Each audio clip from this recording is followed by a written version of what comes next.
श्री श्री भ्रमर गीत। उधर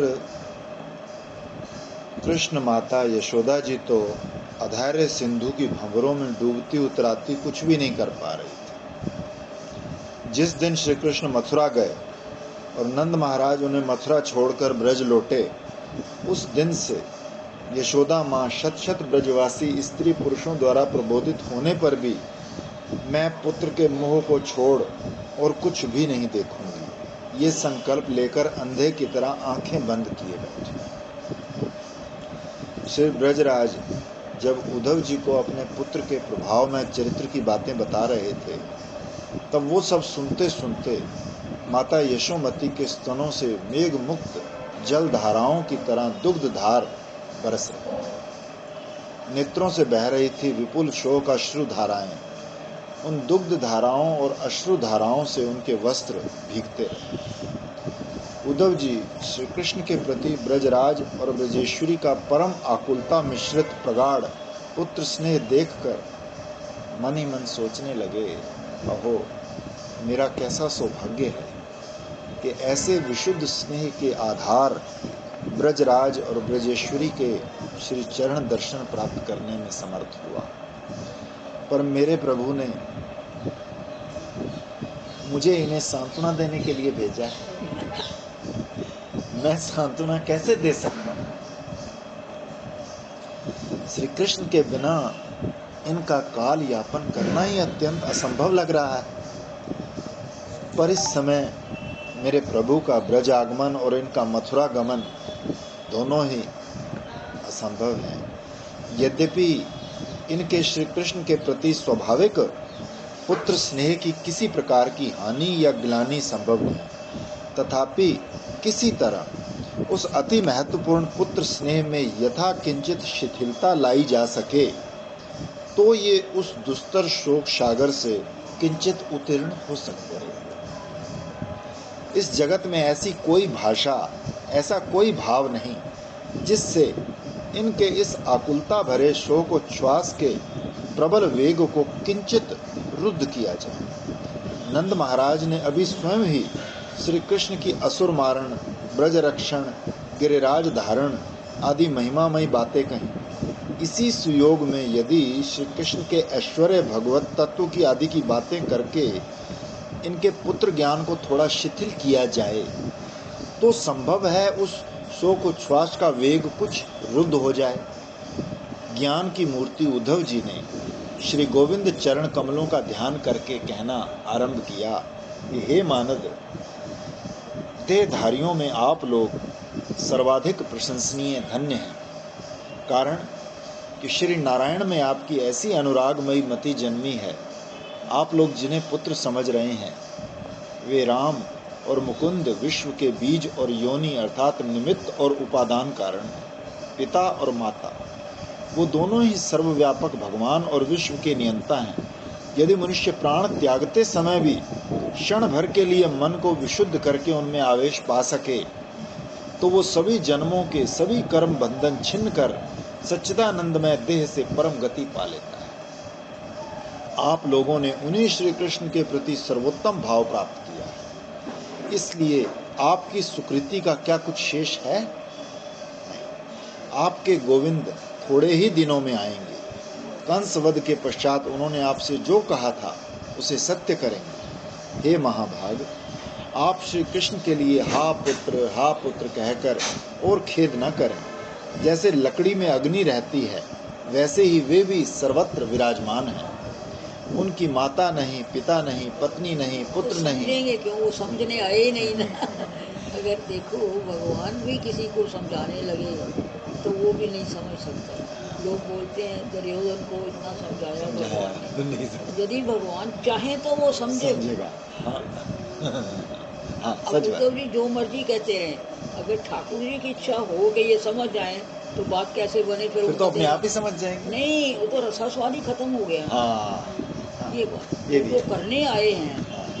अगर मान लो कि जटला कुचला ना हो तो वो जो रस नरियास और रस स्वादन करने आए हैं वो कैसे होएगा? तो ये जटला कुचला जो है ये भी उसकी रस में सहायक है, ये पुत्र भाव भी उसकी रस में सहायक है। क्योंकि गोलोक में तो कोई जन्मदिन मनाता नहीं, और यदि यहाँ माता को ज्ञान हो जाए ये ईश्वर है तो कौन जन्मदिन मनाएगा? वो ये जन्मदिन मनाने ही तो यहाँ ब्रज में आते हैं। इसलिए तो पहले ही श्लोक है ना कि इस ब्रज की जो अद्भुत महिमा है वो ऊपर के गोलोक से भी ज़्यादा। वो क्यों है कि वहाँ कोई उत्सव नहीं मनाया जाता। वहाँ सब लोग ये जानते हैं ये नंद बाबा के पुत्र हैं, लेकिन ये कब से पुत्र हुए कोई नहीं जानता। तो जब वो नहीं जानते तो क्या आनंद मनाएंगे? तो इसलिए जब तक वो लोग बोलते हैं ना, कई बार आज वो आई थी, कई बार बड़ी अच्छी बात सुना जाती है। आशा रानी कहती मैं पुंडरीक का चरित्र पढ़ रही हूँ, पढ़ नहीं रही मतलब कोई सीरियल आ रहा है, तो उसमें जो ये भगवान दुख देते हैं ये भी कली काल को नष्ट करने के लिए देते हैं। और कितना उस सीरियल में भगवान को रोते हुए दिखाया गया है, जबकि पुंडरीक को कली काल के थ्रू पुंडरीक ने मानना बंद कर दिया। कली काल इतना उसके सिर पर चढ़ गया, आपको पता ही होगा, तो वो पुंडरीक ने भगवान को मानना शुरू कर दिया। विठल भी आए तो विठल को स्वीकार नहीं करना। तो भगवान इतना रोए कि चंद्रभागा में बाढ़ आ गई। चंद्रभागा को पूछा गया कि तुम्हें क्या हो गया, तुमको चढ़ रही है? कहती भगवान इतना रो रहे हैं पुंडरीक को कष्ट दे के, यानी स्वयं ही दे रहे हैं स्वयं ही रो रहे हैं। तो इसलिए भगवान के लिए भक्त क्या कर सकता है? वो जो भक्त को कष्ट देते हैं वो इसलिए है कि उसके थ्रू वो कली काल के जो दोष हैं उसको नष्ट करना चाहते हैं। जब वो भक्त के माथे में गड़ जाता है कली काल, उसको नष्ट करने के लिए उसको कष्ट होता है तो भगवान हमारे लिए रोते हैं। इससे बड़ा और क्या सुख होगा कि जो विपत्ति है वो भगवान की दी हुई है, और उसको विपत्ति को समझ के हमको थैंकफुल होना चाहिए। बड़ी बड़ी अच्छी बात सुना के गई। कहती है मैं वो इस देखती रहती हूँ।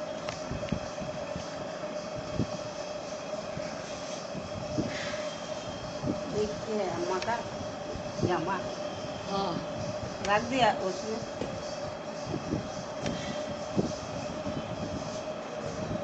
ये जो गाया करता था ना मैंने ही माखन खायो, तो आखिर में ठाकुर जी कहते हैं ना कि तू मेरे को सारा दिन तो गैया चराता हूँ तेरी, सवेरे जाता हूँ, मुझे समय कहाँ है माखन खाने का, मैं तेरा पुत्र थोड़ा ही हूँ। तो उस वक्त तो वो आश्रम में रहा करते थे, उसका नाम आजकल भूल रही हूँ। विनोद अग्रवाल है विनोद अग्रवाल नहीं, विनोद अग्रवाल नहीं है। ये विनोद अग्रवाल तो आप पॉपुलर हो तो बहुत बड़ा गायकार था। तो वो आखिर में कहते हैं कि कोई भी माँ सहन नहीं कर सकेगी जिसको ये कहा जाए कि भाई मैं तुम्हारा पुत्र थोड़ा ही हूँ, मुझे उठा के लाई है तू जेल से। अब उसने तो एक्चुअली तो वो मैं नहीं माखन खायो को ना, मैंने ही माखन मैंने ही माखन खायो कह नहीं देता है। मैं नहीं माखन बोले मैं यशोदा नहीं को कैसे माखन सहन होएगा ये कि मैं वो कह दे मैं तेरा पुत्र नहीं हूँ, इसलिए तू मुझे ये बुलाना दे रही है कि मैंने माखन चोरी करके खाया। फिर वो कहती है ना पूर्व योग के पीछे ये हाँ, तो वो उसका है रसखान का सूरदास रसखान का भी है ये वाला सूरदास ये सूरदास का उनका ना अपना है न पराया, उनका ना शरीर है न जन्म, इस मायामय विश्व में उनका कोई कर्म भी नहीं, फिर भी वो क्रीड़ा के लिए उसके साथ साथ दुष्टों के दमन, साधुओं के परित्राण के लिए इस संसार में अवतीर्ण हुआ करते हैं। वो स्वयं निर्गुण क्या होकर लिखा है?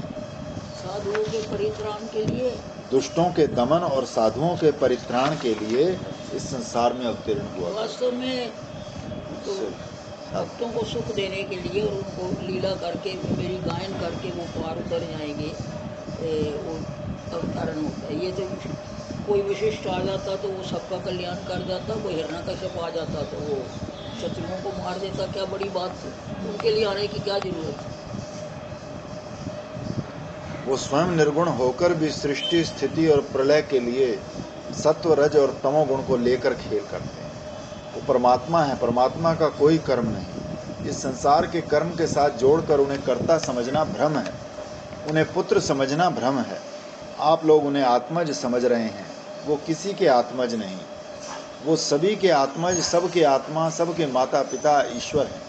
इस विश्व में जितनी वस्तुएं हैं वे सभी उनकी सत्ता से सत्तावान हैं, वो वही सबके परमात्मा है।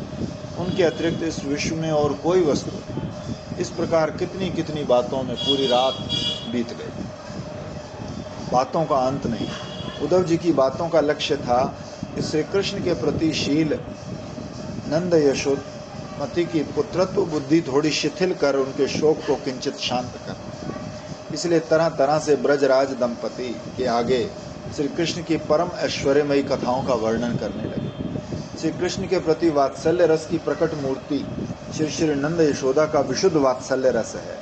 उन सब बातों को ग्रहण नहीं करता। उद्धव जी ने साक्षात देख के नहीं करते तो सोच के क्या करेंगे। तो उद्धव जी ने इतने ऐश्वर्य का बखान किया, पर उस ऐश्वर्य रूपी विशाल पर्वत के गिरने पर भी उन दोनों का वात्सल्य प्रेम सिंधु किंचित भी आलोड़ित नहीं हुआ। श्री नंद महाराज बोले, उद्धव मैं ये सब जानता हूँ, कृष्ण के नामकरण के समय गर्गाचार्य जी मुझे ये सब बता गए। नारायण है। पर इसी कारण वो ब्रज में लौटकर क्यों नहीं आएगा? वो हमारा पुत्र है। उद्धव सुनो, केवल हमारी ही उसमें पुत्र बुद्धि है ऐसा नहीं है, हम लोगों के प्रति उसकी भी पितृमात्र बुद्धि स्वाभाविक है। कारण क्योंकि हम दोनों का उच्चिष्ट भोजन, हमारी गोदों का आरोहण, आलिंगन, चुंबन यदि ना मिलता तो उसका मुंह मलिन हो जाता। ये हमने कई बार देखा है।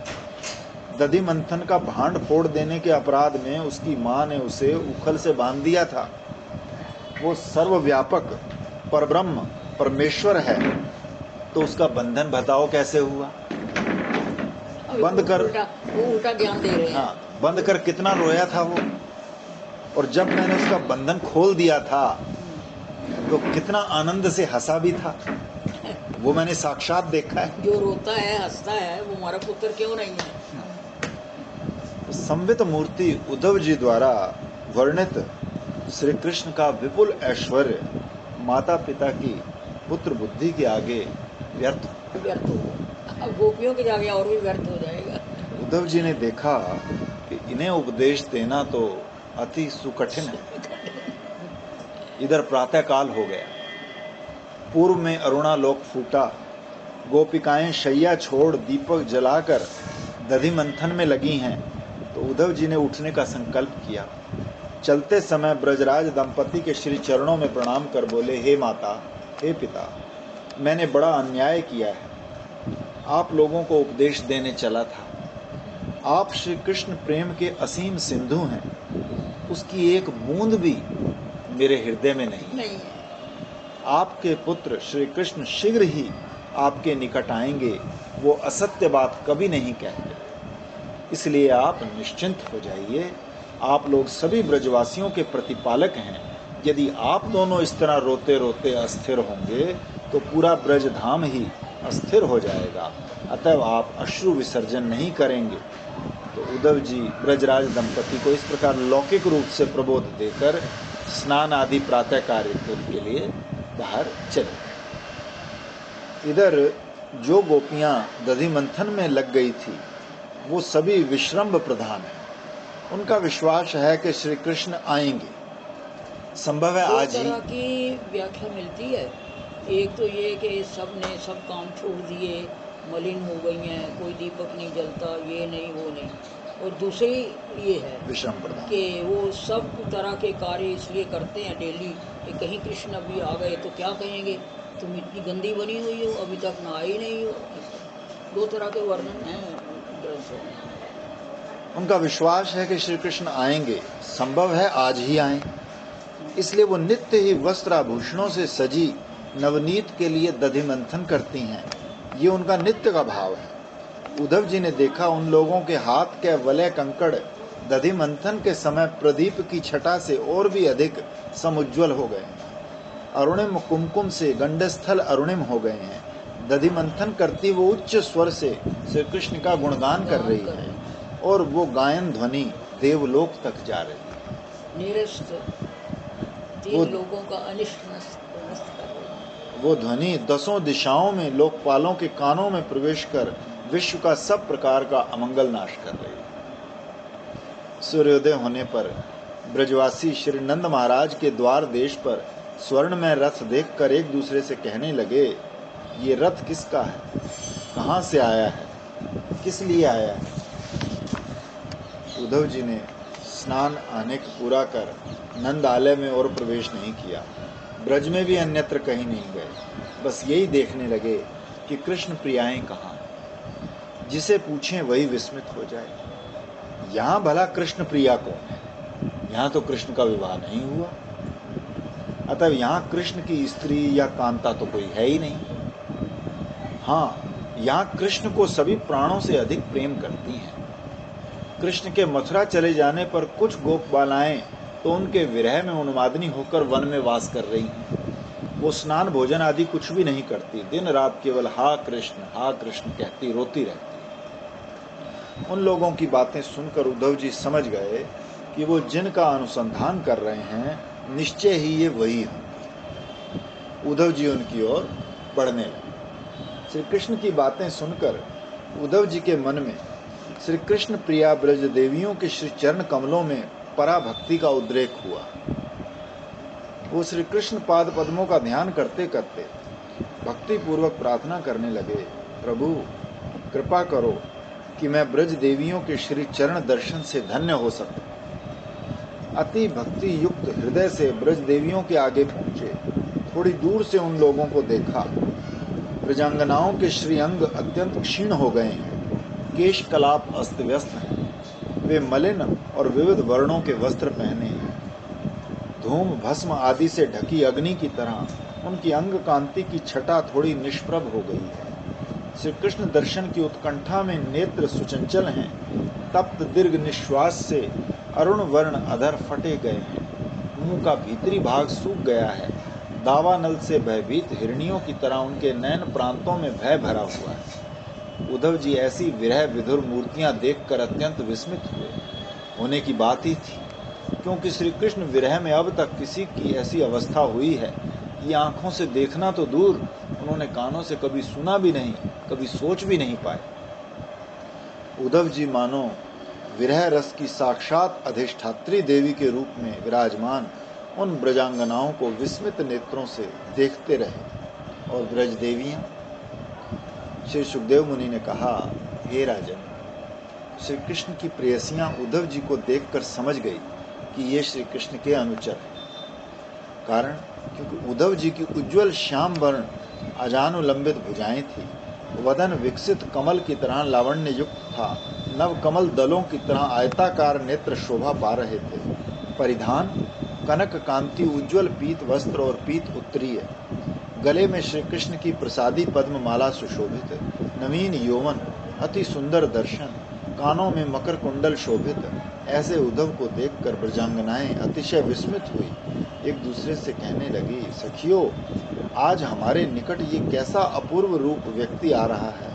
इसका रेप रूप वेशभूषा सभी हमारे अच्युत की तरह ही है। ऐसा रूप वाला मानुष किसका है, कहाँ से आ रहा है? तो एक ब्रजांगना ने कहा, सखी, ये वेशभूषा तो अच्युत की ही है और इस वेशभूषा से हमारे प्राण वल्लभ का ही अंग सौरभ मिश्रित हो रहा है। विकसित कमल का मधु ही जिसकी जीविका है, वो मधुप माला प्रफुल्ल कमल सरोवर के जल को घेरे रहती है। वैसे ही उद्धव के हृदय में श्री कृष्ण नीलांबुज निरंतर विकसित रहता है। फलस्वरूप उनकी बाह्य और अंतर इंद्रियां कृष्ण प्रेम मकरंद से सुवासित हैं। ऐसे उद्धव को घेर कर वो ब्रजांगनाएं बैठ गई। उन्होंने उद्धव को रमापति रहस्य विशेष का संदेशवाहक दूत समझकर उन्हें बैठने के लिए एक छिन्न मलिन आसन दिया, पर उद्धव जी ब्रजांगनाओं के दिए आसन पर न बैठकर दाएं हाथ से उसे स्पर्श कर भूतल पर ही बैठ गए। दास अभिमान रखने वाले उद्धव श्री कृष्ण प्रियाओं के दिए आसन पर बैठते तो उनकी अमर्यादा करना होता, इधर आसन ग्रहण ना करते तो उनकी आज्ञा लंघन का दोष लगता। इसलिए वो आसन को स्पर्श कर उनकी आज्ञा का प्रतिपालन कर जमीन पर ही बैठे। मूल में उपविष्टम आसने लिखा है। श्री गोस्वामी पाद कहते हैं कि यहाँ सामीप्य अधिकरण से ही सप्तमी विभक्ति का प्रयोग किया है, अर्थात उद्धव ब्रजांगनाओं द्वारा प्रदत्त आसन के समीप बैठ गए। उन्हें एकांत में अपने निकट आकर बैठते देखकर वो समझ गई कि ये श्री कृष्ण का ही कोई गुप्त संदेश लेकर आए हैं। यही कारण था कि वो उन्हें चिर परिचित बांधव की तरह घेर कर बैठ गई, यद्यपि उन्होंने उद्धव जी को पहले कभी नहीं देखा। यहाँ श्री कृष्ण को रमापति कहने का अर्थ यही है कि अब श्री कृष्ण विविध संपत्ति के अधीश्वर हो गए हैं। उनके दूत उद्धव की भूषण आदि संपत्ति को देखकर ब्रजांगनाओं के हृदय में यही बात उमगी थी। अथवा गोपिकाओं का पक्ष लेकर श्री सुखदेव मुनि ने कहा कि अब वो मथुरा में परमेश्वर के रूप में ही विराज रहे हैं, अब रमा ही तो उनकी सेवा के लिए आएगी, तो फिर इन कांगालिनियों के पास दूत भेजने की क्या आवश्यकता है। ये विश्वनाथ चक्रवर्ती पाद व्याख्या लिख रहे हैं। हे राजदूत, हाँ, हम तुम्हारे अंग सौरभ से ही समझ गई कि वर्तमान में जो यादवों के अधिपति हुए हैं तुम उन्हीं के पार्षद होगे, अन्यथा तुम्हारे अंग से उन यदुपति का अंग सौरभ क्यों निर्गत होगा। राजपुरुष हो तभी तो तुम महामूल्यवान वस्त्र आभूषणों में हम कंगालिनियों के पास आए। ऐसे साज में ना आते तो हम तुम्हें राजपुरुष के रूप में कैसे पहचानती। जो एक दिन ब्रज में गायों का ग्वाला था वो आज कपाल गुण भाग्य से मथुरा का राज राजेश्वर हो गया है। अब उसके लिए इस गो ब्रज में आना अपमानजनक है, तभी तुम्हें भेजा है। कटाक्ष कर रहे हैं। उसके साथ हम लोगों का कभी कोई संबंध था, ये बात सोचने में भी हमें डर लगता है। कारण अब वो राज राजेश्वर तो सब है अंदर से कि वो भी कितना दुखी है। वो आपने कहा ना एक बार, तो तुम अपनी विरा को सोच लो, ये नहीं सोचो तो मेरे को क्या हो रहा है, तो ये भी सोचा है। अब वो राज राजेश्वर है और हम वृक्ष तलवासी रास्ते की कंगालिनी। जो भी हो, आज हमें एक ही बात पूछनी है। निश्चय ही तुम यहाँ स्वतः प्रवृत्त होकर नहीं आए, कारण तुम जैसे राजपुरुष के लिए गायें चराने का मैदान कभी आगमन स्थल नहीं हो सकता। निश्चय ही तुम्हारे प्रभु ने ही तुम्हें यहाँ भेजा है। अपने आप ही सवाल जवाब कर लिया। किंतु किस कार्य को पूरा करने के उद्देश्य से भेजा। यदि कहो कि हम लोगों को सांत्वना देने के लिए भेजा है तो हमें इस बात पर विश्वास नहीं, कारण कि हम तो उसके कुछ लगते नहीं। उसके साथ हमारा देह संबंध, ग्राम संबंध, धर्म अधर्म आदि कोई संबंध था ही नहीं। था तो एकमात्र शुद्ध प्रीति का संबंध। उसने जब प्रीति संबंध का अनादर, कर्तव्यता और ऐश्वर्य का आदर किया, तब हमारे साथ अपने सभी संबंध छिन्न कर दिए। हम समझ गई केवल उसकी जनक जननी को छोड़ इस ब्रज में उसके स्मरण के योग्य और कोई नहीं। कारण तुम्हारे राज राजेश्वर प्रभु के लिए इस चरागाह की बात याद करना अतिशय लज्जा घृणाजनक है, क्योंकि यहाँ तो कुछ गायों और उन्हें बांधने की रस्सियों को छोड़कर और कुछ भी नहीं। वो तो अब अनंत राज वैभव के बीच परिसेवित हैं, इसलिए यहाँ की याद आते ही संभव है कि वो दांतों से जीभ काट लेते होंगे। इसलिए निश्चय ही उन्होंने अपने माता पिता की प्रसन्नता के लिए ही तुम्हें भेजा है। माता पिता के साथ संबंध त्यागने से तो अपना अस्तित्व ही लुप्त हो जाता है। पिता माता यदि आदि बंधुजनों के प्रति स्नेह अनुबंध तो मुनियों के लिए भी दुस्त्यज है, तभी उनके स्नेह के प्रतिदान के लिए ही तुम्हें भेजा है। हाय, हमारे मन में बड़ा दुख और खेद होता है कि कंगाल का लड़का भाग्य से राज पदवी प्राप्त कर ले तो उसके व्यवहार से माता पिता को ऐसी अवमानना और लांछना भोगनी पड़ती। जिन माता पिता के हृदय भरे स्नेह से वो लालित पालित पोषित हैं, उन्हीं माता पिता को सुखी करने के लिए एक भृत्य को भेजा है। ठीक है, यहाँ क्या तुम रास्ता भूल कर आए हो, या कंगालिनियों की दुरावस्था देखने के लिए? यदि ऐसा है तो हमारी दुरावस्था तो देख ली, अब जाओ उनके माता पिता की दुरावस्था भी अपनी आंखों से देखो। संभव है तुमसे मिलकर, तुम्हारा रूप वेशभूषा आदि देखकर उनके शोक की निवृत्ति हो, वो सुख सागर में निमज्जित हो जाएं। हे मंत्री प्रवर, मथुरा से लौटे सुबल आदि से सुनने को मिला कि मथुरा में संभवतः तुम ही एकमात्र रसिक भक्त हो। तभी तुमसे एक बात पूछती है, जब किसी प्रयोजन की सिद्धि के लिए प्रीति की जाती है, तब जितने दिन प्रयोजन सफल नहीं होता उतने ही दिन प्रीति रहती है। तो प्रयोजन सिद्धि होने पर, काम हो जाने पर उस प्रीति की भी इति हो जाती है। पर हमने तो तुम्हारे प्रभु से किसी प्रयोजन सिद्धि के लिए प्रीति नहीं की थी।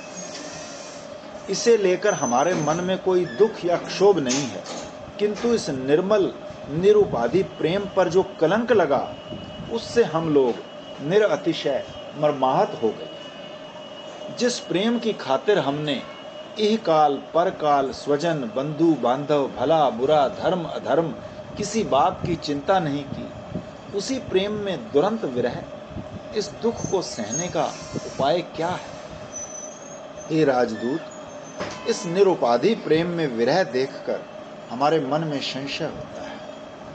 तो क्या कपट भरी प्रीति का ही अभिनय किया गया था?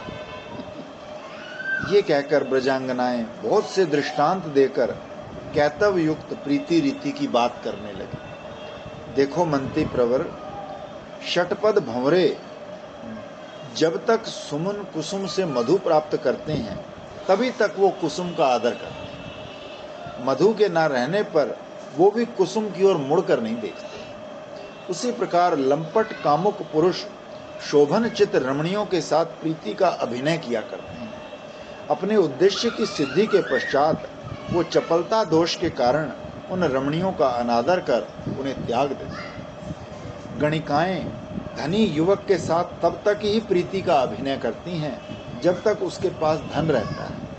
धन नहीं रहा तो वो भी उसकी ओर मुड़कर नहीं देखें। प्रजा राजा से तभी तक प्रीति करती है जब तक उसमें प्रजा पालन की सामर्थ्य रहती है। प्रजा पालन में असमर्थ होने पर उसमें प्रजा की प्रीति नहीं रहती। विद्यार्थी अध्यापक के प्रति तब तक प्रीति दिखाता है जब तक उसका अध्ययन पूरा नहीं होता। विद्या अध्ययन पूरा होने पर वो अध्यापक की कोई खोज खबर नहीं रखता। जब तक जजमान दक्षिणा नहीं देता तब तक पुरोहित उसके प्रति प्रीति दिखाता है। दक्षिणा मिल जाने पर वो क्षण भर भी नहीं रुकता और विदा लेकर तुरंत चला जाता है। वृक्ष जब तक फलवान रहता है तभी तक पक्षी उसके प्रति आदर दिखाते हैं। फल नहीं रहते तो वो भी वृक्ष को त्याग देते हैं। अतिथि उतनी देर ही गृहस्थ के प्रति प्रीति दिखाते हैं जितनी देर वो भोजन करते हैं। खाना पीना हो जाने के बाद वो उस ओर देखते भी नहीं।